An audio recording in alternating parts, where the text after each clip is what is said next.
Greetings, dear ones. Drax16 here with you once again for another video.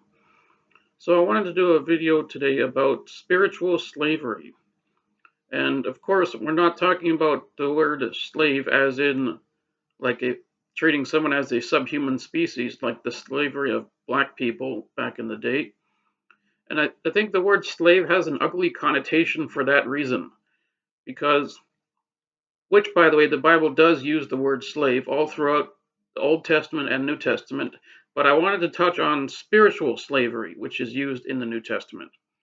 Now, the word slave doesn't always refer to spiritual slavery. It can, in fact, refer to like a bondservant, someone who is, working as a slave.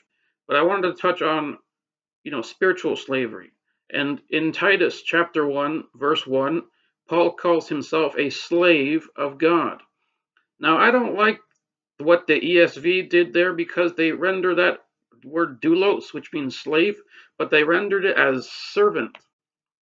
But that's just an attempt to sanitize what Paul is actually saying, because the word doulos, which Paul uses in Titus 1:1, actually means slave. So, but you see, you're either a slave to sin or you're a slave to righteousness. Those are the only two options that you can be. So, yeah, and in Romans chapter 6, verses 17 through 18, St. Paul says, "But thanks be to God that you were once slaves of sin, have become obedient from the heart to the standard of teaching to which you were committed, and having been set free from sin, have become slaves of righteousness." So we're all a slave to something. So if some atheist or Satanist or whatever says, "You guys are a bunch of slaves," I would say, "Thank you for noticing. Thank you. Thank you very much. Yes." "Dude, that guy just called you a slave." "Yeah, but he pronounced it slave, but what he was saying was devout. He was saying, I'm a very devout Christian." So, unlike the black slavery, when Paul talks about slavery here in Romans 6, he says that we have become obedient from the heart. So it's not just because we're not treated as a subhuman species. We were made in the image of God, including black folks. All of us were made in the image of God, but in black slavery, the black folks were treated as subhuman, as the inferior race by many of those white slave owners. But I really don't understand why the word slave isn't used more in the Christian community, because it's about obedience to God.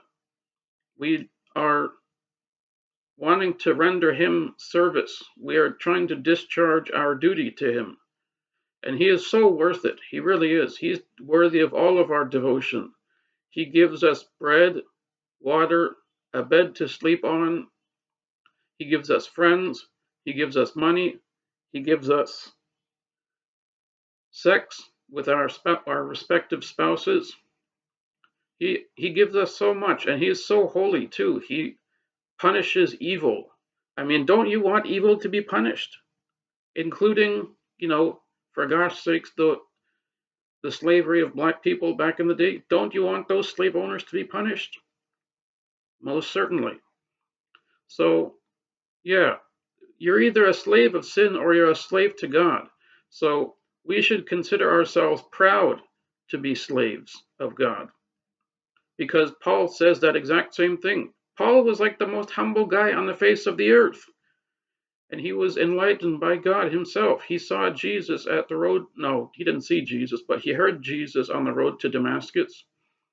So we ought to be proud to be slaves, because it's about rendering our service to God. He's our master. He's our shepherd. It's not, and unlike the black slavery, God is not someone who wants to just take from you.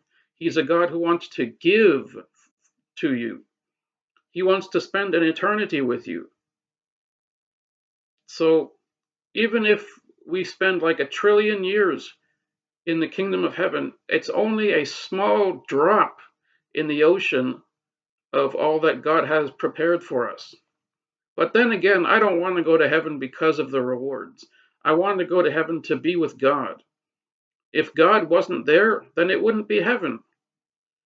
But the reason I want to, you know, I ask, God to punish me if I ever do something with the hopes of receiving rewards in this life, because I just want to be with Him. I want to be with my Lord. I'm homesick every single day. Anyways, so that's all I've got for now. But thank you very much for watching this video. I hope that all of you have a beautiful day. God bless you.